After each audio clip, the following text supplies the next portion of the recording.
మహాగణుడును మన రక్షకుడైన యేసుక్రీస్తు పరిశుద్ధమైన నామమున చేరువచ్చిన సేవకులకు పెద్దలకు విశ్వాసులందరికీ ప్రభు పేరట వందనాలు.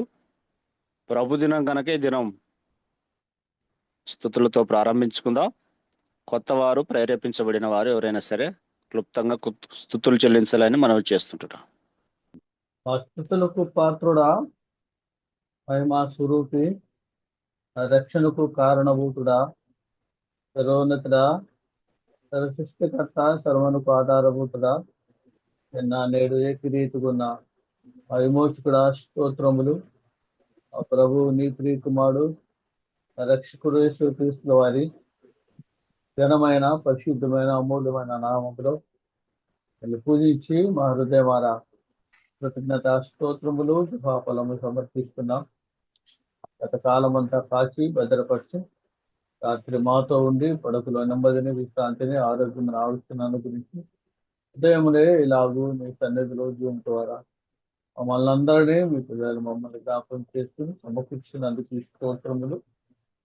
నాకు ఇచ్చిన ఆ సమయాన్ని బట్టి, మీతో సహవాసాన్ని బట్టి ఘనపరుస్తూ ఏమి చెల్లించినా ఇలా స్తుతించిన రుణస్థలములు ఒప్పుకుంటూ కొద్దిపాటి స్తుతి స్తోత్రములు మా విమోచకుడు మీ క్రీస్తున్నాము సమర్పిస్తూ ఘనపరుస్తూ పూజిస్తున్నాం మా పరలోకమందున్న పరమ తండ్రి. ఆమేన్. ఆమేన్. స్తుతులు చెల్లించిన ప్రభుదాసన్నకు వందనాలు. ఇప్పుడు మన మధ్యలో రవెన్న పాట పాడతాడు, స్తుతి గీతం. నా ప్రభునేసుకృష్ణాములు అందరికీ పేరు పేరున వందనాలు తెలియజేసుకుంటాను. వందనాలు. కీర్తన పుస్తకంలో నుంచి 100వ పాట పాడుకుందామన్నా. వెళ్ళలేని స్తుతులతో ఆరాధింతుము ప్రభువా, దీన మనసుతో నిన్నే కొలుతుమయ్యా. వెళ్ళలేని స్తుతులతో ఆరాధింతుము ప్రభువా, నీ నామగానం మాకెంతో మధురం, నీ దివ్య వాక్యం మాకెంతో భాగ్యం.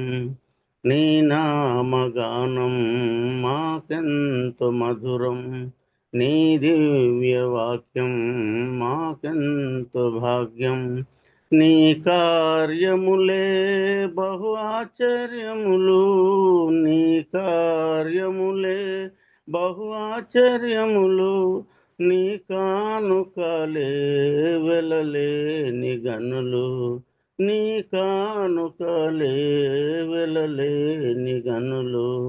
వెలలేని స్తుతులతో ఆరాధింతుము ప్రభువా, నీ సన్నిధే మా పెన్నిది, మాకాశ్రయమైన మా దుర్గము.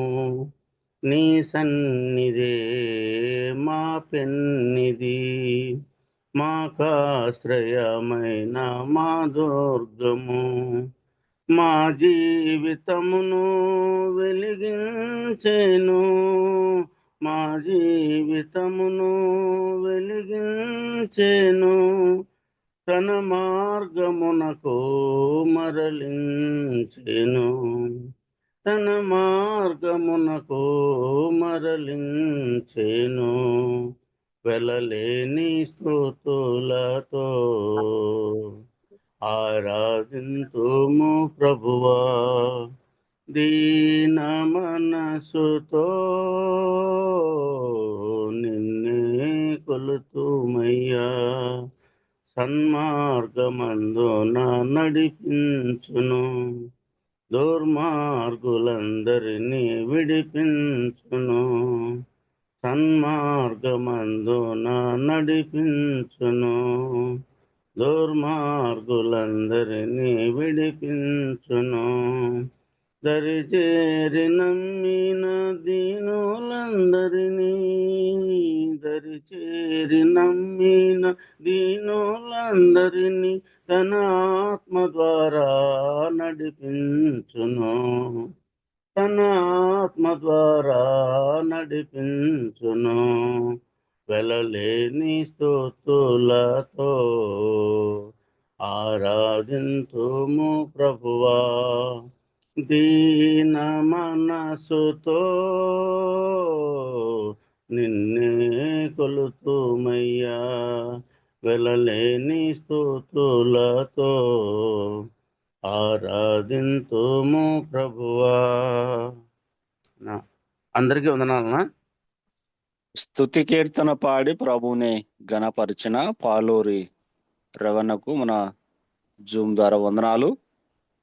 ఇప్పుడు మన మధ్యలో చిరుదల అబ్రహాం అన్న ఉన్నారు, పుల్లల చెరువు నుంచి. 10 నిమిషాలు ఆరాధన తలంపులు అందిస్తారు. అబ్రహామన్న వందనాలు. మహోన్నతుడు, మహాగణుడు, మహాపరిశుద్ధుడు, మహిమ లోకము నుండి ఇమ్మహికి దిగి వచ్చి మనందరి కోసం ప్రాణం పెట్టి చనిపోయి సమాధి చేపట్టి తిరిగి లేచిన పునరుద్ధానుడైన ప్రభువైన యేసుక్రీస్తు నామమున అందరికీ శుభములు. ఈ 4822వ రోజు జూమ్ మీటింగ్ లో మనందరం పాల్గొనడానికి, మీ అందరితో కలిసి మరొకసారి సహవాసం చేయడానికి ప్రభు మనకిచ్చిన ఈ శ్రేష్టమైన భాగ్యాన్ని బట్టి నేను మనసారా నోరారా ప్రభువును స్తుతిస్తున్నాను.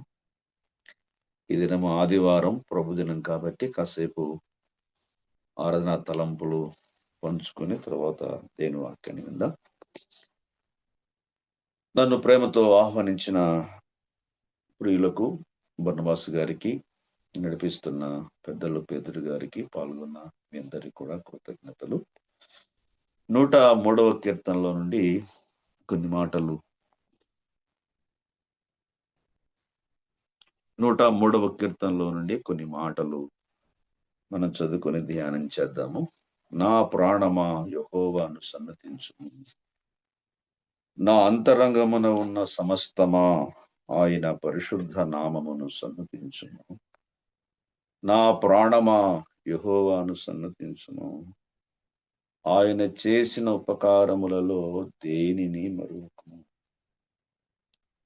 ఆయన నీ దోషములన్నిటినీ క్షమించువాడు, నీ సంకటములన్నిటినీ కుదుర్చువాడు, సమాధిలో నుండి నీ ప్రాణమును విమోచించుచున్నాడు, కరుణా కటాక్షములను నీకు కిరీటముగా ఉంచుచున్నాడు.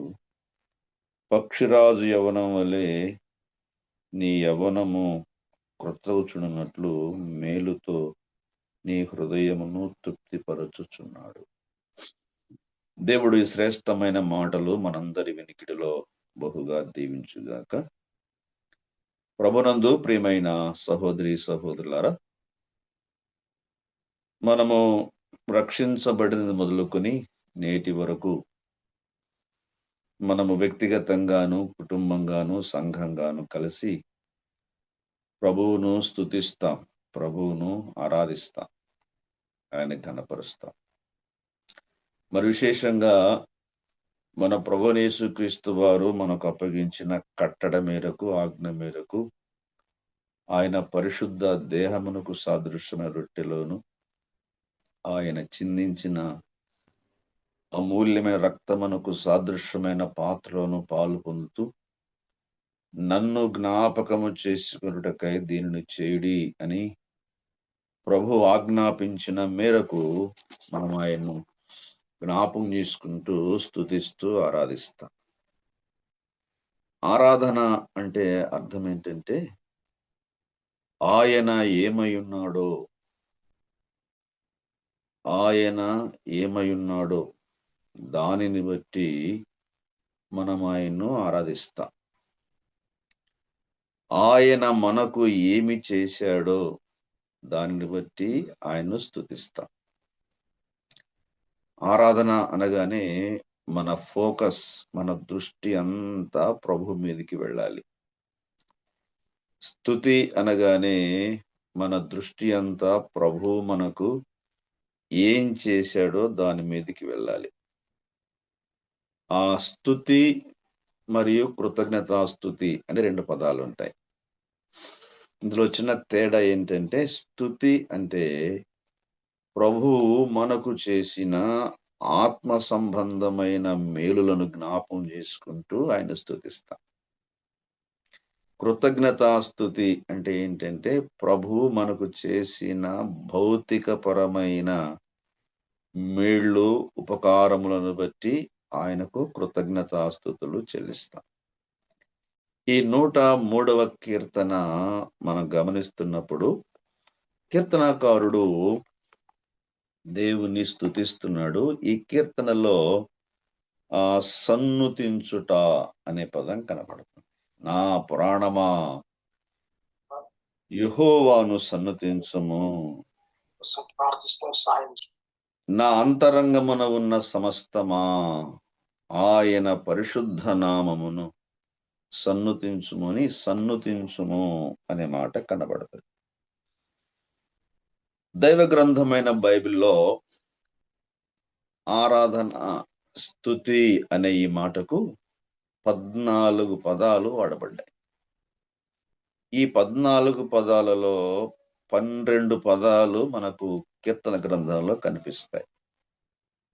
14 ప్రైజింగ్ వర్డ్స్ అంటారు అనమాట. ఇది చాలా అద్భుతమైన మాటలు అవి.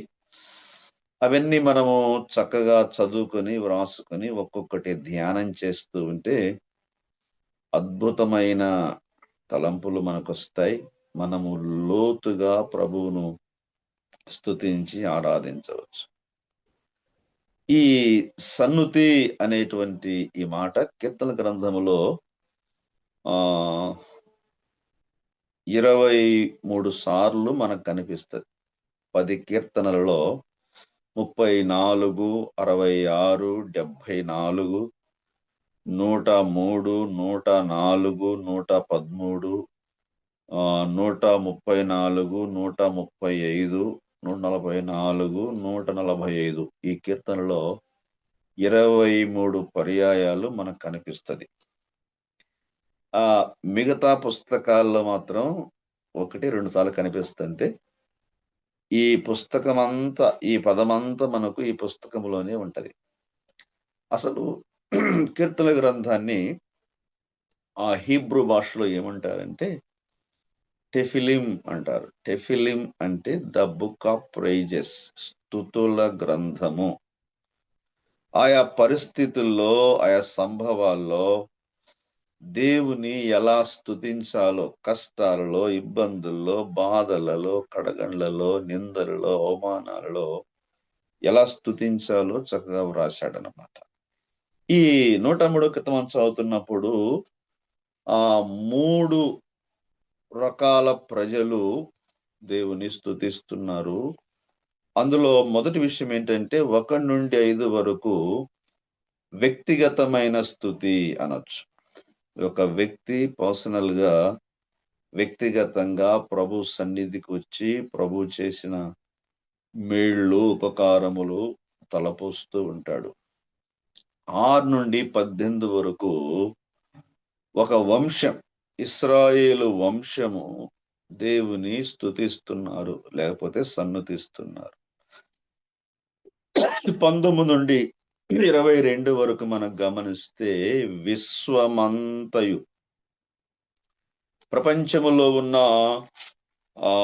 అన్ని రకాల వ్యక్తులు, ఇక్కడ అన్నాడు పరిచారకులు, దూతలు, ఆయన ఆజ్ఞ నెరవేర్చే బలశూరులు, సైన్యములు, యెహోవా ఏలుచుండు స్థలములన్నిటిలో ఉన్న ఆయన సర్వ కార్యములారా ఆయన స్తుతించుడి అని చివరి వచనములో మనం గమనిస్తాం. వ్యక్తిగతమైన స్తుతి వంశం, ఇశ్రాయేలు వంశము చేసే స్తుతి విశ్వమంతా, విశ్వములో ఉన్న దృశ్యమైన అదృశ్యమైన జీవరాశులన్నీ కూడా దేవుని స్తుతిస్తున్నాయి.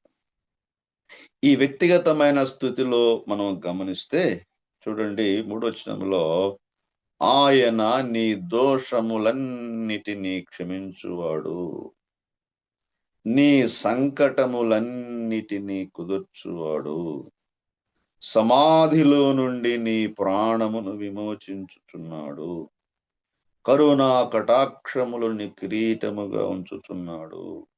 పక్షిరాజు యవనం వలె నీ యవనము క్రొత్తవుచున్నట్లు మేలుతో నీ హృదయము తృప్తిపరచుచున్నాడు. మొదటి మాటలో ఆయన నీ దోషములన్నీ క్షమించువాడు అనే మాటలో ఆత్మ సంబంధమైన ఉపకారములను జ్ఞాపం చేసుకుంటున్నాడు. దేవుడు కీర్తనాకారునికి చేసిన ఆత్మ సంబంధమైన ఉపకారములు. ఆరాధనలో మనము దేవుడు ఏమై ఉన్నాడో ఆయన మనకు చేసిన ఆత్మ సంబంధమైన ఉపకారములను ప్రత్యేకంగా జ్ఞాపకం చేసుకుంటూ మనం ఆయన సన్నుతిస్తాము, మనం ఆయన స్తుతిస్తాము, మనం ఆయన్ను ఆరాధిస్తాము. ఇక రెండో మాట గమనిస్తే నీ సంకటములన్నిటినీ కుదుర్చువాడు. ఇంగ్లీష్ లో సంకటములు అంటే diseases. He heels all your diseases. He sets all your diseases. మన రోగములన్నీ బాపేవాడు, మనకు ఆరోగ్యం ఇచ్చేవాడు. రెండవది మన ఆరోగ్య ప్రదాత. ఆరోగ్య సంబంధమైన మేలులు, మనకున్న అనారోగ్యాల్లో, మనకున్న సంకటములలో దేవుడు ఎలా జోక్యం చేసుకుని అవన్నీ కుదురుస్తాడో, సెటరేట్ చేస్తాడో కీర్తనాకారుడు జ్ఞాపకం చేసుకుంటూ దేవుని సన్నతిస్తున్నాడు. ఇక మూడో మాట గమనిస్తే సమాధిలో నుండి నీ ప్రాణమును విమోచించుచున్నాడు అంటే ఆయుష్కాలం. ఆయన మనకు అనుగ్రహిస్తున్న ఆయుష్కాలం. ఆరోగ్యం మాత్రమే కాదు గాని ఆయుష్కాలం కూడా మనకిస్తున్నాడు. ఆత్మరక్షణ, ఆరోగ్యము, ఆయుష్కాలము, వీటిని ప్రభువు మనకు అనుగ్రహిస్తున్నాడు. నాలుగో మాట గమనిస్తే కరుణా కటాక్షములను నీకు కిరీటముగా ఉంచుతున్నాడంటే కిరీటము అనేది అందలాని గుర్తు. అంటే మనల్ని కిరీటదారులుగా చేసి ఒక స్థానం ఇచ్చి సింహాసనం మీద రాజులుగా మనల్ని కూర్చుండబెట్టే దేవుడు. పెంట కుప్పల మీద నుండి పైకి లేపి సింహాసనం మీద ఉన్నతమైన స్థానాల్లో కూర్చుండబెట్టేవాడు మన దేవుడు. ఇక ఐదో మాట గమనిస్తే ఆ తృప్తి లేకపోతే ఆత్మ సంతృప్తి. దేవుడు మన జీవితాల్లో మనకు అనుగ్రహిస్తున్న తృప్తిని బట్టి మన హృదయములను మేళ్లతో నింపి ఆత్మ సంతృప్తి మనకు అనుగ్రహించే దేవుడు. మనకున్న సమయాన్ని బట్టి అన్ని వివరంగా చెప్పుకోలేం, కానీ ఒక మాట జ్ఞాపకం చేస్తున్నా. ఆత్మ సంబంధమైన మేలలో ఆత్మరక్షణ. ఆయన నీ దోషములన్నీ క్షమించువాడు. మనకు బాగా తెలుసు 53 సామెతల గ్రంథం 5వ వచనంలో మన అతిక్రమ క్రియలను బట్టి అతడు గాయపరచబడెను, మన దోషములను బట్టి నలుగొట్టబడెను, మన సమాధానార్థమైన శిక్ష అతని మీద పడెను. దోషమెరుగని వాడు, పాపమెరుగని వాడు, పాపము లేనివాడు, పాపమే చేయనివాడు. నా ప్రియమైన సహోదరి సహోదరులారా, మన అతిక్రమ క్రియలను బట్టి ఆయన గాయపరచబడ్డాడు, మన దోషములను బట్టి నలుగగొట్టబడ్డాడు. ఆ కిందికి వస్తే ఉంటది, నా జనుల అతిక్రమమును బట్టి అతడు మొత్తబడెను గదా. యెషయా 53:8 ఆయన మొత్తబడ్డాడు. 53:5 నలుగగొట్టబడ్డాడు. శిరమున ముళ్ళ కిరీటం, వీపున కొరడా దెబ్బలు, కాళ్లలో కరములలో మేకులు, ప్రక్కలో బల్లెపోటు, ధవలవర్ణుడు, రత్నవర్ణుడు, అతి సుందరుడు, అతి కాంక్షణీయుడు, 10,000 మందిలో గుర్తింపదగిన వాడు, మన దోషముల కొరకు, మన పాపముల కొరకు యోబు గ్రంథంలో అన్నట్టు నా దోషములెన్ని, నా పాపములెన్ని అని ప్రశ్నించాడు. అసంఖ్యాకమైన అగణిత మన పాప దోషముల కొరకై మన ప్రభువైన యేసుక్రీస్తు వారు గాయపరచబడ్డాడు, నలగొట్టబడ్డాడు, స్వరూపము సొగసు కోల్పోయాడు, వికారిగా మారిపోయాడు. ఆయన చావును సమాధిని జయించాడు. హెబ్రీ పత్రిక 8:12 మనం గమనిస్తే, నేను వారి దోషముల విషయమై దయగలిగి వారి పాపములను ఇక ఎన్నడూ జ్ఞాపకము చేసుకుని మనకు దోష నివారణ కలిగించాడు, పాప నివారణ గాయించాడు. He will remember no more all our iniquities. ఇక ఎన్నడూ జ్ఞాపం చేసుకోడు. మన ప్రభువారి మనసు ఎంత గొప్పదంటే, ఒకసారి మన పాపములను, మన దోషములను క్షమించాడంటే, ఆ జాలిగల దేవుడు, కరుణామయుడు, కరుణా కటాక్షములను మన కిరీటంగా ఉంచిన వాడు ఎన్నడూ వాటిని జ్ఞాపకం చేసుకోడు. కాబట్టి మన అతిక్రమ క్రియలు బట్టి గాయపరచబడి, మన దోషములు బట్టి నల్లగొట్టబడి, మన సమాధాన శిక్ష అంతా తన మీద వేసుకొని మనల్ని దోషము నుండి, పాపము నుండి విడిపించి రక్షించిన ప్రభువును ఉదయకాల మనసారా నోరారా స్తుతించి ఆరాధించి ఘనపరచి ముందుకు సాగి వెళ్దాం. దేవుడి ఈ మాటలు మన కొరకు దీవించుగాక. ఆమె. ప్రేరేపించబడిన వారు శిల్వ ధ్యానపు కీర్తన ఒక వచనం పాడాలని మనం చేస్తున్నాం.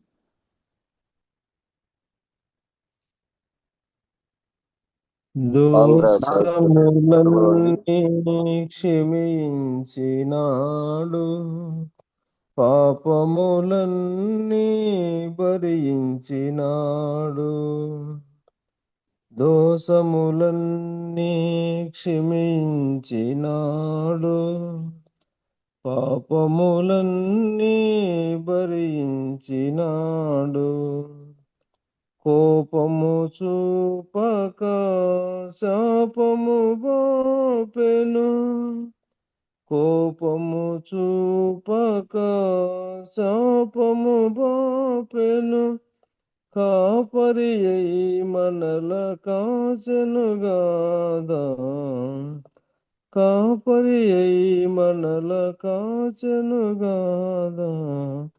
నా ప్రాణమా యేసు ప్రభుని సన్నుతించుమా,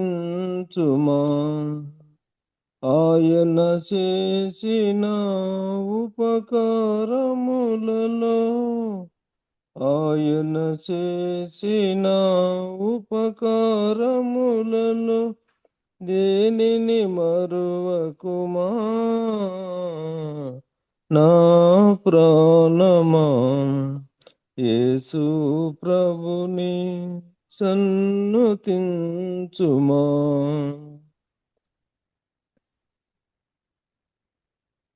ప్రేరేపించబడిన వారు క్లుప్తంగా స్తుతులు చెల్లించాలని మనం చేస్తున్నాం. ప్రేమగల తండ్రి, స్తోత్రములు చెల్లిస్తూ ఉన్నాం నాయన. ప్రభువా, ఈ దినం ఇచ్చినందుకు స్తుతిస్తూ ఉన్నాం.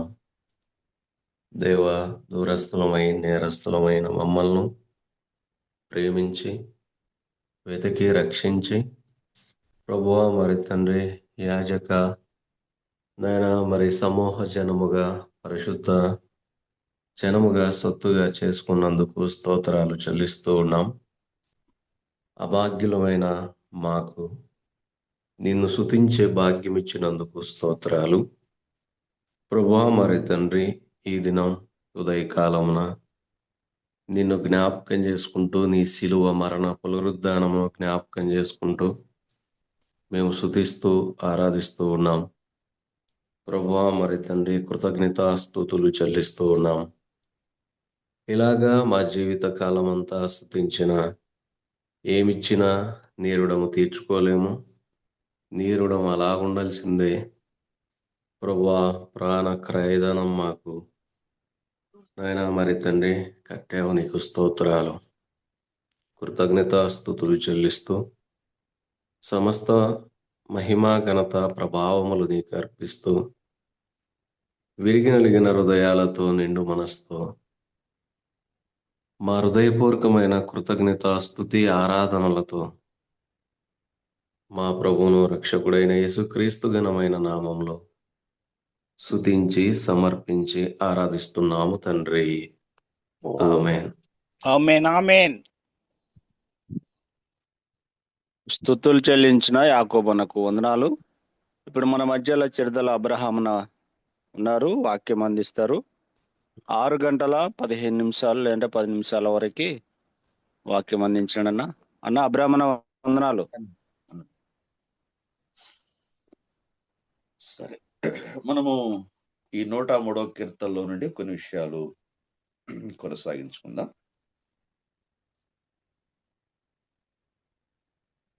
ఆధ్యాత్మిక జీవితంలో మనము అభివృద్ధి చెందాలి అంటే, ఆధ్యాత్మిక జీవితంలో బలంగా శక్తివంతంగా ఉండాలంటే, మనము ఏ దేవుని నమ్ముకున్నామో, ఏ దేవుని అయితే వెంబడిస్తున్నామో, ఆరాధిస్తున్నామో, ఆయన గూర్చినటువంటి సరి అయిన అవగాహన మనకు అవసరం. ఒక స్నేహం నిలబడాలంటే ఇద్దరి స్నేహితుల మధ్య సరి అయిన సయోధ్య అవగాహన అవసరం. ఒకరిని గురించి మరొకరు శ్రద్ధగా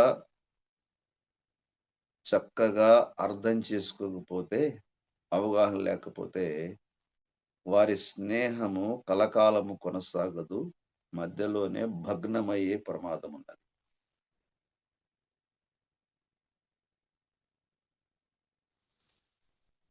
అలాగే భార్యాభర్తల మధ్య కాపురం చక్కగా ఉండాలంటే ఆ భార్యాభర్తల మధ్య అవగాహన, భార్యను గురించి భర్తకు, భర్తను గురించి భార్యకు అవగాహన ఉండాలి.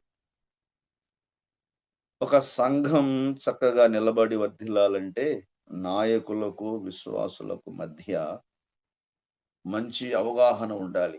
గొర్రెలకు, గొర్రెల కాపరికి మధ్య సరి అయిన అవగాహన, సయోధ్య ఉండాలి. అలాగే విశ్వాసులుగా ఉన్న మనము మన ప్రభువును సరిగ్గా అర్థం చేసుకుంటే, మన ప్రభువు మనకు సరిగా అర్థమైతే, మనం ఆయనలో ఆత్మీయంగా ఎదుగుతూ, బలపడుతూ, నమ్మకంగా దేవుని కొరకు జీవించే అవకాశం ఉన్నది. ఈ కీర్తన వ్రాస్తూ ఉన్నప్పుడు దావీదు చాలా అద్భుతమైన విషయాలు వ్రాస్తున్నాడు. ఇందులో ఆయన వాడుతున్న పదజాలం కూడా చాలా అద్భుతంగా, అంటే పెక్యులియర్ అంటారు, ప్రత్యేకంగా ఉంటది. మరి ఏ కీర్తనలో కనబడని కొన్ని విశేషమైన అమూల్యమైన పదాలు ఆయన వాడుతున్నాడు. అందులో మొదటి మాట ఏంటంటే, నా ప్రాణమా యెహోవాను సన్నుతించుము. నేను మీకు ముందే జ్ఞాపకం చేశాను, ఈ సన్నుతి అనే పదము కీర్తన గ్రంథంలో మాత్రమే మనకు సమృద్ధిగా దొరుకుతుంది. ఈ కీర్తన గ్రంథానికి బయట 1-2 పర్యాలు తప్ప ఈ కీర్తన పుస్తకం అంతా 23 సార్లు సన్నుతి, సన్నుతి, సన్నుతి అనే పదం ఉంటది. తర్వాత నుతి అనే పదం కూడా ఉంటది. ఈ సన్నుతి అనే పదానికి నుతి అనేది సంక్షిప్త రూపం. ఈ సన్నుతి అంటే అర్థం ఏంటంటే, దీనికి హీబ్రూ భాషలో బారాక్ అనే పదం వాడాడు. బారాక్ అనే ఈ మాట బారా అంటే మోకాలు అని అర్థం. బారా అనే ఈ మాటకు ఆదికాండంలో దేవుడు సృష్టించాడు కదా, బారా అంటే మాటతో కలుగజేయుట అనే భావం కూడా ఉంది. ఆ హీబ్రూ భాష అనేది చాలా లోతైన భాష. దీనికి చాలా అర్థాలు ఉంటాయి. ఒక్కొక్క సందర్భాన్ని బట్టి అర్థం మారిపోతా ఉంటది. అందుకే దేవుని బిడ్డలు, విశ్వాసులు, కొంచెం విద్యావేత్తలు మూల భాషను, హీబ్రూ, గ్రీకు భాషలను 1-2 సంవత్సరాలు మనసు పెట్టి చదువుకుంటే మనకు బైబిల్ అవగాహన మెళకువలు చాలా నేర్చుకోవచ్చు. ఎందుకంటే మన చేతిలో ఉన్న ఈ తెలుగు బైబిల్ ఆదిమ హీబ్రూ, గ్రీకు భాషల్లో నుండి భాషాంతరము చేయబడింది అని ఉంటది, ఆంధ్రీకరించబడింది. కాబట్టి కొన్ని విషయాలు మనకు అర్థం కావాలంటే నేరుగా తెలుగులో కొన్ని మనకు అర్థం కావు. ఇంగ్లీష్లో కానీ ఆ మూల భాషలో కానీ చదువుకున్నప్పుడు మనకు కొన్ని విషయాలు చక్కగా అర్థమవుతాయి. ఆ దేవుని వాక్యాన్ని, దేవుని వాక్యములో ఉన్న ప్రభువును మనము సరిగ్గా అర్థం చేసుకోవడానికి ఈ విషయాలు మనకు ఉపయోగపడతాయి. బారాక్ అంటే అర్థం ఏంటంటే మోకాళ్ళు వేసి దేవుని స్తుతించుట, ఆరాధించుట. ఇశ్రాయేలు ప్రజలు దేవుని స్తుతిస్తున్నప్పుడు, ఆరాధిస్తున్నప్పుడు కొన్ని పొజిషన్స్ అంటే శారీరక భంగిమలో వారు చేస్తారు. ఇప్పటికి కూడా కొంతమంది ఇతర సహవాసాల వారు, పెంతెకోస్తు సహవాసం వారు దేవుని సన్నిధికి రాగానే, ప్రార్థనకు రాగానే మోకాళ్ళు వేసి ఇలా చేతులు పైకెత్తి వాళ్ళు ప్రార్థన చేస్తారు. మనము అలాంటి భంగిమలు వాడం, కానీ కొంతమంది వాడతారు. తప్పేం కాదు. ఇది పాత నిబంధనలో నుండి బదులైన భంగిమలు అన్నమాట. ఆ భంగిమలు మనం ఇప్పుడు వాడొచ్చు, వాడకపోవచ్చు, కానీ మోకాళ్ళు వేయుట అనేది అప్పుడు ఇప్పుడు ఒకే రకమైన భంగిమ. మోకాళ్ళు వేస్తున్నాను అంటే అర్థం ఏంటంటే నా ప్రవర్తన అంతటి పైన మీ అధికారమునకు ఒప్పుకుంటున్నాను. I surrender myself. చేతులు పైకెత్తున్నాను అంటే అర్థం ఏంటంటే నేను నీ వశమైపోతున్నాను. నా చేతలు దేవా నా ఇష్ట ప్రకారం కాకుండా నీవు ఏమి చేయమంటే అవే చేస్తాను. దేవా నా కాళ్ళు నాకిష్టమైన చోటికి వెళ్లకుండా మీరెక్కడికి వెళ్ళమంటే అక్కడికే వెళ్తాను. నా ప్రవర్తన మీద, నా నడత మీద, నా చేతుల మీద, నా చేతల మీద మీకు మాత్రమే అధికారం ఇస్తున్నాను అనే భావం. పేతురు భక్తుడుకు పౌలు భక్తుడు తిమోతికి రాస్తూ పురుషులు తమ పవిత్రమైన చేతులెత్తి ప్రార్థన చేయాలని కోరుతున్నాను అన్నాడు. 2వ అధ్యాయం 9వ వచనంలో పవిత్రమైన చేతులెత్తి ప్రార్థన చేయాలి అంటే, చేతులెత్తుట అంటే సరెండర్ అయిపోవడం. మన చేతులతో అపవిత్రమైన ఏ పని చేయకూడదు. నీ పాదములు ఇటు అటు తొలగకుండా నేరుగా నీ మార్గమును సరళము చేయము. వారమంతా మన కాళ్ళు, మన చేతులు, మన మెదడు, మన అవయవాలు మనకు ఇష్టం వచ్చినట్టుగా వాడుకొని ఆదివారం వచ్చి మోకాళ్ళు వేసి చేతులు పైకెత్తి ఉపయోగం లేదు. కానీ ఈ వారమంతా కూడా మన కాళ్ళు, మన చేతులు దేవునికి సరెండర్ అయిపోవాలి. చాలా మంది అబద్ధాలు మాట్లాడుతూ ఉంటారు, సాడీలు చెప్తా ఉంటారు, కొండేలు చెప్తా ఉంటారు అక్కడ ఇక్కడ.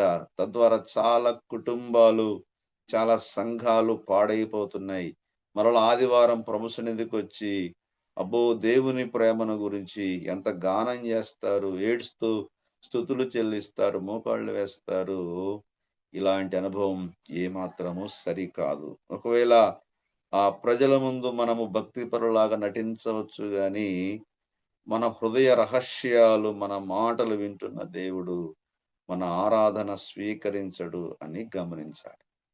కాబట్టి ఈ సన్నుతి అనే మాట బరాక్ అనే మాటకు అర్థం అన్నమాట. మరొక మాట కూడా మీకు జ్ఞాపకం చేస్తాను.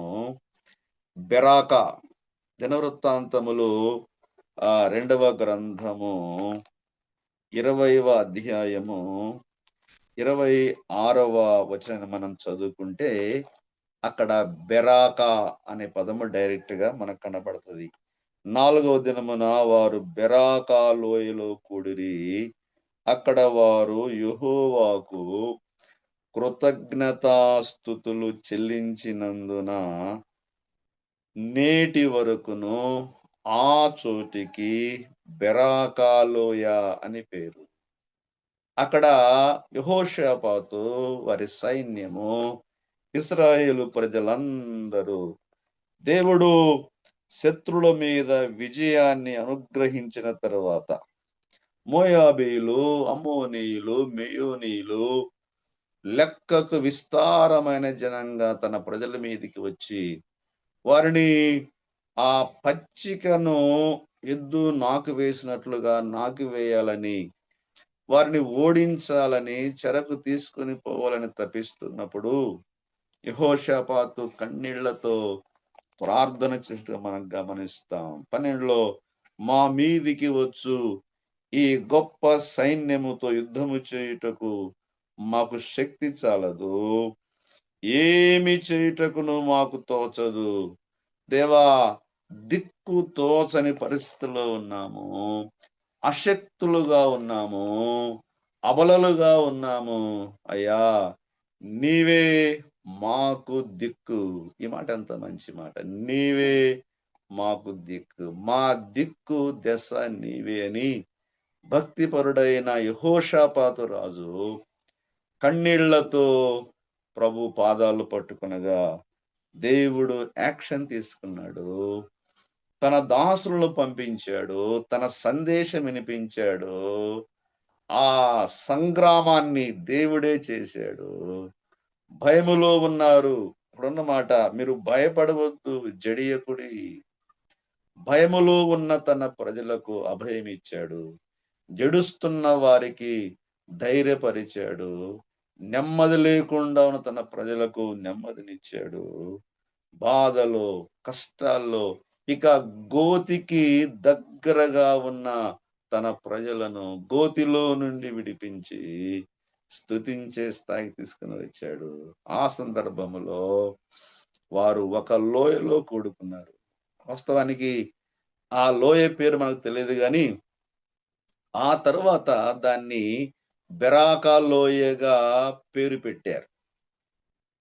బెరాకా అంటే కృతజ్ఞతాస్తుతుల లోయ, స్తుతి లోయ. ఈ బెరాకా అనే మాట మరొక భావం ఏంటంటే ఆశీర్వాదపు లోయ. అంటే ఈ బెరాకా అనే పదాన్ని కృతజ్ఞతాస్తుతి అని అర్థం చేసుకోవచ్చు, మరొక సందర్భంలో ఆశీర్వాదము అని అర్థం చేసుకోవచ్చు. అంటే ఒకే పదానికి అనేక భావాలు మనకు కనిపిస్తాయి. కృతజ్ఞతాస్తుతిలో ఆశీర్వాదము దాగి ఉంది. చాలాసార్లు మన జీవితాల్లో దేవుడు మనకు చేసిన మేళ్లను మరచిపోయి మనం ఆశీర్వాదాలు పోగొట్టుకుంటున్నాము. జాగ్రత్తగా వినండి. కొంతమంది సహోదరులు మనకు కొన్ని మేళ్లు చేస్తారు, ఉపకారాలు చేస్తారు. అయితే అదే సమయంలో కొన్నిసార్లు అపకారము కూడా చేయవచ్చు. మనుషులు రెండు చేస్తారు, ఉపకారం చేస్తారు, అపకారం కూడా చేస్తారు. మనం ఏం చేస్తామంటే చేసిన ఉపకారములను మరచిపోయి అపకారం చేసిన అపకారములు గుండెల్లో పెట్టుకొని ఈ అపకారాన్ని ధ్యానం చేస్తూ ఉపకారాలు మర్చిపోతాము. దయచేసి నా ప్రియమైన వారు గమనించాలి. మనము చేయాల్సిన విషయం ఏంటంటే అపకారాన్ని మరిచిపోయి ఉపకారాన్ని గుండెల్లో పెట్టుకోవాలి. ఇది దైవ మనసు, దేవుని మనసు. మనం ఎన్నోసార్లు దేవునికి విరోధంగా మాట్లాడినా, దేవునికి విరోధంగా ప్రవర్తించినా మనకు ఉపకారము చేసిన దేవునికి అపకారం చేసిన ఆయన మనల్ని త్రోసివేయలేదు. మన తప్పిదాన్ని, మన దోషమును నేరుగా ఒప్పుకొని ప్రభువా నన్ను క్షమించమన్నప్పుడు ఆయన మనం చదువుకున్నాం, నేను వారి దోషముల విషయమై దయగలిగి వారి దోషములను పాపములను ఈకెన్నడు జ్ఞాపకము చేసుకోను అన్నాడు. సముద్రగాధములో వాటిని వేశాడు కదా. కానీ మనం మాత్రము ఉపకారాలు మరిచిపోయి అపకారాలు ధ్యానం చేస్తా ఉంటాం. తద్వారా సహోదరుల మధ్య ఆ బంధం చెడిపోతుంది. సేవకుల మధ్య, సంఘాల మధ్య బంధం చెడిపోతుంది. మనిషి బుద్ధి ఏంటంటే ఉపకారం చేస్తాడు, కొన్నిసార్లు అపకారం కూడా చేస్తాడు. మన బుద్ధి ఏంటంటే ఉపకారాలు మర్చిపోతాము, అపకారాన్ని మనసులో పెట్టుకుంటాము. దేవుని మనసు ఏంటంటే దేవుడు అపకారాన్ని మర్చిపోతాడు, ఉపకారాన్ని మనసులో పెట్టుకుంటాడు. కాబట్టి ఈ దైవికమైన మనస్సు మనకెప్పుడైతే అర్థమవుతుందో, ఈ దైవికమైన మనసు లేకపోతే ఆ క్రీస్తు ప్రభువారి యొక్క సారూప్యత మనకి ఎప్పుడైతే వస్తుందో, మనకు అపకారం చేసిన వారిని కూడా ప్రేమించే ఆ మనస్సు మనకు వస్తుంది. నేను మరలా చెప్తున్నాను, ఏ సహోదరుడైనా, ఏ సహోదరైనా, ఏ సేవకుడైనా, ఏ అధికారైనా, ఏ రాజకీయ నాయకుడైనా నీ జీవితంలో ఏదైనా, నా జీవితంలో ఏదైనా చిన్న ఉపకారం చేశారా, దాన్ని గుండెల్లో పెట్టుకోవాలి, జీవితకాలం అంతా మనసులో పెట్టుకోవాలి. మనకు అవకాశం వచ్చినప్పుడు వారు చేసిన ఉపకారానికి ప్రత్యుపకారము చేయ ప్రయత్నించాలి. అపకారం చేశారా, ఆ అపకారాన్ని మన మనసులో నుండి డిలీట్ చేయడానికి శాయశక్తులా ప్రయత్నించాలి. ఒకవేళ సాధ్యం కాకపోతే ప్రభు పాదాలు పట్టుకుని, దేవా వారు నాకు చేసిన అపకారమును, కీడును మరచిపోయే మనసు కృప నాకు అనుగ్రహించుము అని మనం ప్రార్థించాలి. కృతజ్ఞత మనసు చాలా ప్రాముఖ్యమైంది.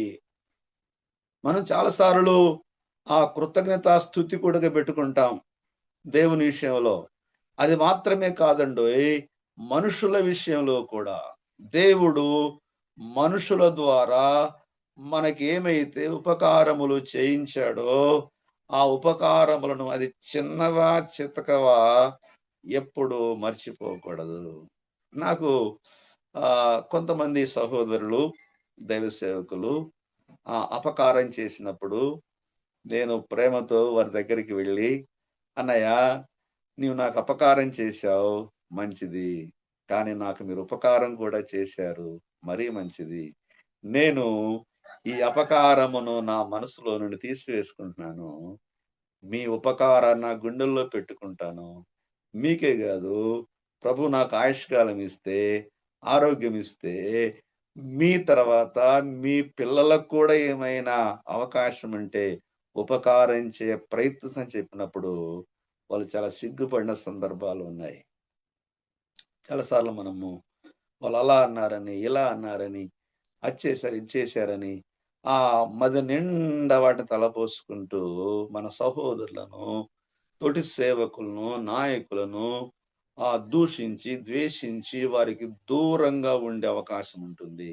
ఇది మానవుని యొక్క స్వభావం, మనస్సు. అయితే మనము దైవిక స్వభావాన్ని సంతరించుకోవాలి.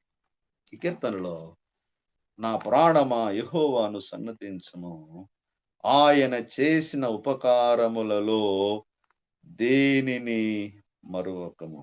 మన దేవుడు నీతిమంతులకు, అనీతిమంతులకు, చెడ్డవారికి, మంచివారికి ఉపకారం చేసే దేవుడు. తర్వాత అందరి మీద తన సూర్యుని ఉదయింపజేసే దేవుడు, అందరికీ వర్షం ఇచ్చే దేవుడు. యేసు ప్రభువారు చెప్పారు, మీకు ఉపకారము చేసిన వారికే ఉపకారం చేస్తే ఏమి ప్రయోజనము, ఏమి లాభము? శాస్త్రులు, పరిసయ్యులు కూడా అలాగే చేస్తున్నారు కదా. దీనినే మరొక సువార్తలో, మత్తయి సువార్తలో మిమ్మును ప్రేమించిన వారిని ప్రేమిస్తే మీకేమి ప్రయోజనము?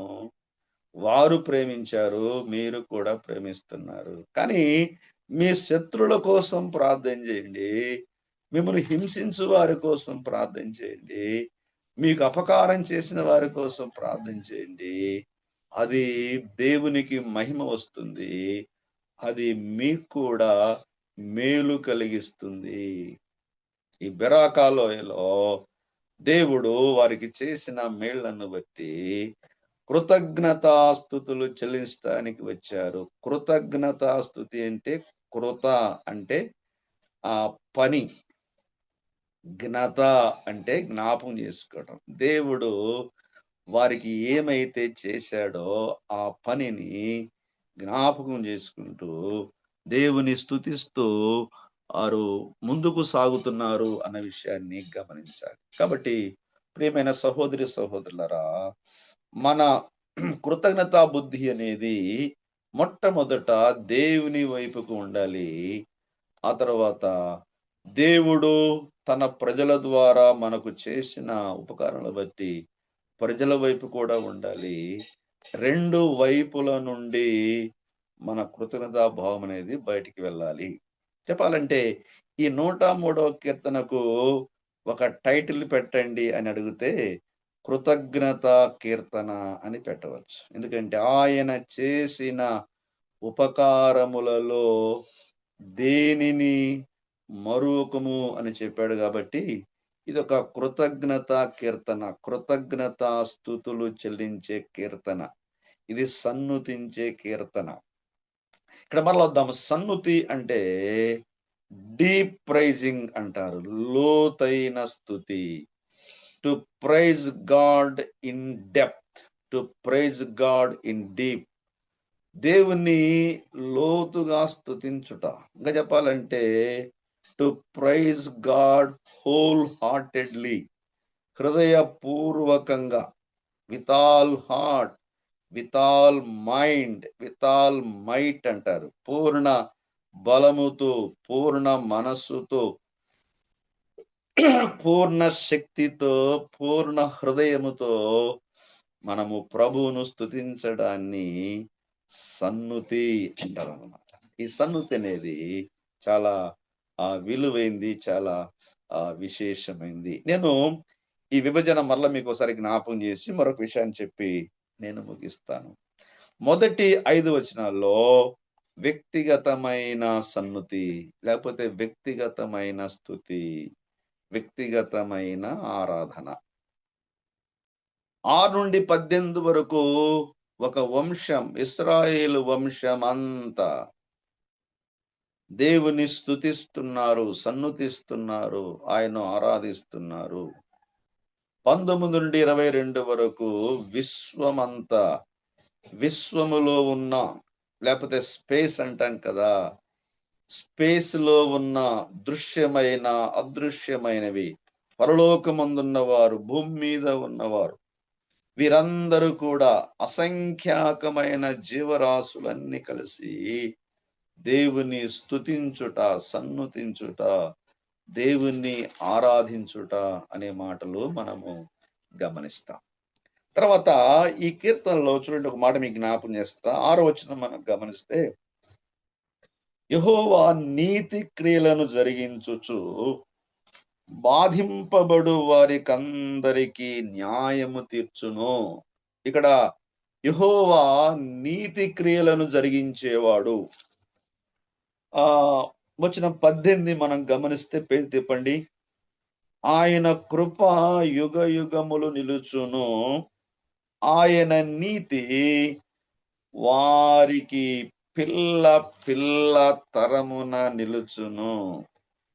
ఆయన నీతి గల దేవుడు, మన దేవుడు నీతి గల దేవుడు.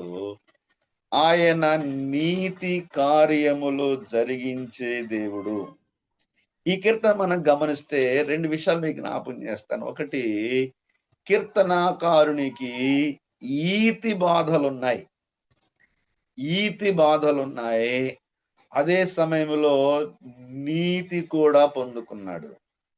ఈతి బాధలు అనే మాట మనం గమనిస్తే ఒక్క మాటలో ఉంది, ఆయన నీ సంకటములన్నీ కుదుర్చువాడు. ఈ సంకటములు అంటే రోగాలు, బాధ, ఈతి బాధలు అంటారు. భూమి మీద బ్రతికిన ప్రతి వ్యక్తిని ఈతి బాధలు వెంటాడుతూనే ఉంటాయి. నీవు భక్తుడవా భక్తిహీనుడవా అది సమస్య కాదు. నీతిమంతుడవా నీతి లేనివాడివా అది విషయం కాదు. పాపివా పరిశుద్ధునివా అది సమస్య కాదు. విశ్వాసివా సేవకునిగా ఇది కూడా సమస్య కాదు. మనిషిగా పుట్టిన ప్రతి వ్యక్తిని ఈతి బాధలు వెంటాడుతూ ఉంటాయి. ఈతి బాధలంటే సహజంగా వచ్చే బాధలు. అనారోగ్యం వెంటాడుతూ ఉంటుంది, ఆర్థిక ఇబ్బందులు వెంటాడుతూ ఉంటాయి, అప్పుడప్పుడు అవమానాలు అపనిందలు వెంటాడుతూ ఉంటాయి, అప్పుడప్పుడు ఆకలి బాధ కూడా వెంటాడుతూ ఉంటుంది. ఇవన్నీ ప్రతి వ్యక్తి తప్పకుండా వెళ్ళాల్సిన బాధలే. ఏ వ్యక్తి ఏ భక్తుడు అతీతుడు కాదు. దావీదును మనం గమనిస్తే ప్రాణాలు గుప్పెట్లో పెట్టుకొని తన ప్రాణాన్ని కాపాడుకోవడానికి ఆ కౌజు పిట్ట లాగా ఆయన పారిపోయాడు. సౌలు కౌజు పిట్టను తరుముతా ఉంటే బ్రతుకు జీవుడా అని ప్రభు మీద ఆధారపడి పారిపోయాడు. ఎన్నోసార్లు ఆకలి దప్పులు అనుభవించాడు, ఎన్నోసార్లు నిద్రలేమి అనుభవించాడు, ఎన్నోసార్లు ఆ భయముతో కొండల్లో గుహల్లో దాక్కున అనుభవాలు ఉన్నాయి. ఎన్నోసార్లు ఆరోగ్యము తన దేహాన్ని విడిచిపోయింది, అనారోగ్యం పాలయ్యాడు. ఇవన్నీ కూడా ఈతి బాధలే. ఏ భక్తుడైనా ఈ బాధల గుండా వెళ్ళాల్సిందే. అయితే ఆశ్చర్యం ఏంటంటే ఈ ఈతి బాధల కంటే అతీతమైన నీతి క్రియలు దేవుడు మన జీవితంలో జరిగించేటువంటి వాడు. ఇశ్రాయేలు ప్రజలను మనం గమనిస్తున్నప్పుడు వారిని భయంకరమైన ఐగుప్తులో నుండి ప్రభు విడిపించాడు. వాళ్ళు నడిపిస్తూ ఉన్నప్పుడు ఎన్నో ఈతి బాధలు వారి యాత్రా జీవితంలో వారు అనుభవించారు. జాగ్రత్తగా వినండి. ఈ ఈతి బాధలకు సనగకుండా గొనగకుండా తట్టుకున్నవారు శ్రేష్టమైన పాలు తేనెలు ప్రవహించే వాగ్దాన భూమిలో అడుగిడి ఆ పాలు తేనెలను వారు జుర్రుకున్నారు. వారు సర్వ సమృద్ధి అనుభవించారు, నాటని తోటలు అనుభవించారు, కట్టని గృహాల్లో ప్రవేశించారు. వాళ్ళు ఆ దున్నని భూమిలోని అద్భుతమైన ఫలాలు అనుభవించారు. కారణం ఏంటంటే వారు ఈతి బాధలు జయించిన వారు. కానీ చాలా మంది అరణ్యములో సణిగి గొణిగి రాలిపోయారని మనం గమనిస్తాం. నా ప్రియమైన సహోదరి సహోదరులారా, మన దైనందిన జీవితంలో దేవుడు అనుమతించే ఏ ఈతి బాధకైనా తట్టుకోవాలి, నిలబడాలి. దేవుడు మన జీవితాల్లో నీతి క్రియలు, నీతి కార్యములు జరిగిస్తూ బాధింపబడు వారందరికీ న్యాయం తీరుస్తాడు. ఒకరోజు వస్తుంది, మనకెవరు అన్యాయం చేసినా, మనల్ని ఎవరు ఇబ్బంది పెట్టినా, నీతి గల న్యాయాధిపతి అయిన మన ప్రభువు అయిన యేసుక్రీస్తు వారు, ఆ నీతి గల దేవుడు ఆ నీతిని మనకే కాదు మన పిల్లల పిల్లల తరానికి ట్రాన్స్ఫర్ చేస్తూ బాధించబడుతున్న తన బిడ్డలకు న్యాయము తీర్చే దేవుడు. కొన్నిసార్లు మనుషుల దగ్గర మనకు న్యాయం దొరకదు. విశ్వాసులైనా సేవకులైనా వాళ్ళు న్యాయాన్ని అన్యాయంగా మార్చవచ్చు, మాటలు మారుస్తారు. నేను కూడా చాలా మంది చూశాను. అంటే వ్యక్తులను బట్టి ఎవరైనా కొంచెం బలవంతులు ఉంటే వీరు కూడా బలవంతుల పక్షాన చేరి అన్యాయంగా చాలాసార్లు చాలా మంది చెప్తూ, అన్నా ఇలా జరిగిందన్నా, ఇలా జరిగిందన్నా, ఇలా జరిగిందనంటే అదంతే. మనుషులు అలాగే ఉంటారు, అలా చేస్తారు. కానీ మన దేవుడు న్యాయాన్ని అన్యాయంగా మార్చేవాడు కాదు. ఆయన బాధించబడుతున్న తన ప్రియులకు నీతిక్రియలు జరిగిస్తూ బాధించబడు వారికి న్యాయం తీర్చే దేవుడు. నా ప్రియమైన వారులారా, ఎవరైనా ఇలాంటి బాధల గుండా వెళ్తున్నారా? అన్యాయం గుండా, అన్యాక్రాంతం గుండా, అవమానాల గుండా, నిందల గుండా వెళ్తున్నారా? కృంగిపోవద్దండి, భయపడవద్దు, బాధపడవద్దు. ఎక్కడ ఉన్న మనుషులు అంతే. ఏదో ఒక సమయంలో వారి మనసు మారుతుంది. న్యాయాన్ని అన్యాయంగా మార్చివేస్తారు.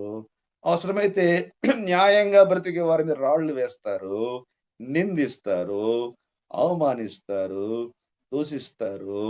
మన ప్రభువారి విషయంలో కూడా అదే జరిగింది. మనకు బాగా తెలుసు, 53వ గ్రంథంలో నిశ్చయంగా అతడు అన్యాయమేమీ చేయలేదు. ఆయన న్యాయవంతుడండి. There is no injustice in him. ఆయన నోరు తెరిస్తే ఆయన నోట కపటం లేదు. ఆయన అన్యాయం చేయలేదు. నీతిమంతుడు, నిరపరాధి, నిందారహితుడు.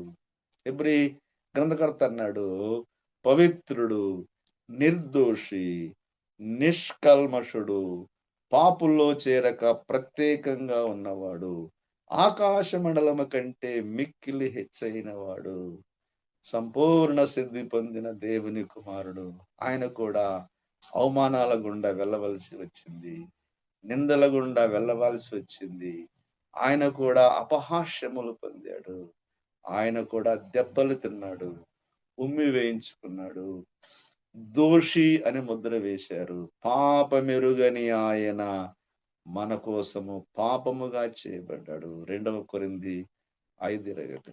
మనం ఆయన యందు దేవుని నీతి అగునట్లు పాపమెరుగని ఆయనను పాపముగా చేయబడ్డాడు మన ప్రభువారు. కాబట్టి దేవుని వాక్యాన్ని మనము తలపోయిచు నెమరు వేసుకుంటూ నమ్మకంగా ప్రభు కొరకు జీవిద్దాము. దేవుడు ఈ మాటలు మనందరి కొరకు దీవించుగాక. ఆమేన్.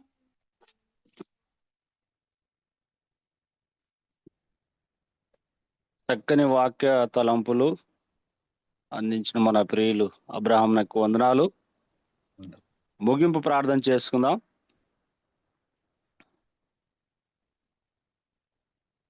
హైదరాబాద్ నుంచి ఇజ్రాయెల్ అని ఉన్నాడు. ముగింపు ప్రార్థన చేస్తాం.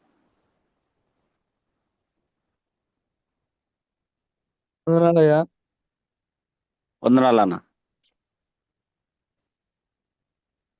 మా స్తుతులకు కారణభూతుడా, మహాగణుడా, మహోన్నతుడా, సర్వాధికారం కలిగిన దేవ, ఆకాశమందును భూమి మీదను అధికారం కలిగిన గొప్ప దేవ, మీకు స్తుతులు, స్తోత్రాలు, వందనాలు చెల్లిస్తున్నామయ్యా. నిజంగా వేల్పులలో నీ వంటి వాడు ఎవడున్నాడయ్యా? పరిశుద్ధతను బట్టి మహానీయుడవు, స్తుతి కీర్తనలు బట్టి పూజ్యనీయుడవు.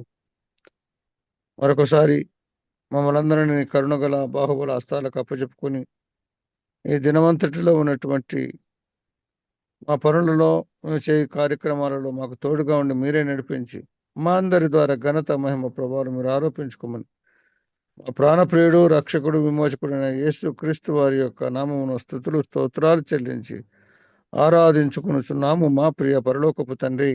ఆమేన్. ఆమేన్. ఆమేన్. ప్రార్థన చేసిన ఇజ్రాయెల్ అన్నకు వందనాలు.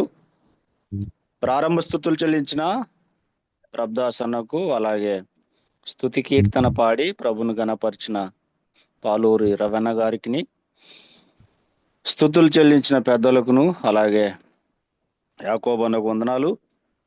ఆరాధన తలంపులు అలాగే వాక్య పరిచర్య చేసిన మన ప్రియులు చిరుదల అబ్రహాం అన్నకు మనందరి తరపున వందనాలు తెలియజేస్తుంటున్నాను. ముగింపు ప్రార్థన చేసిన ఇజ్రాయెల్ అన్నకు, అలాగే స్తుతి శిల్వ ధ్యాన కీర్తన పాడిన శివారెడ్డి అన్నకు కూడా మనందరి తరపున వందనాలు తెలియజేస్తూ ఈ దినము అధ్యక్ష వహించి నడిపించటానికి ఈ సమయాన్ని నాకు అనుగ్రహించిన బర్నవాస్ అన్నకు వందనాలు తెలియజేస్తూ ఈ సమయాన్ని అన్నకు ఉపయోగిస్తున్నాను. అన్న వందనాలు అన్న.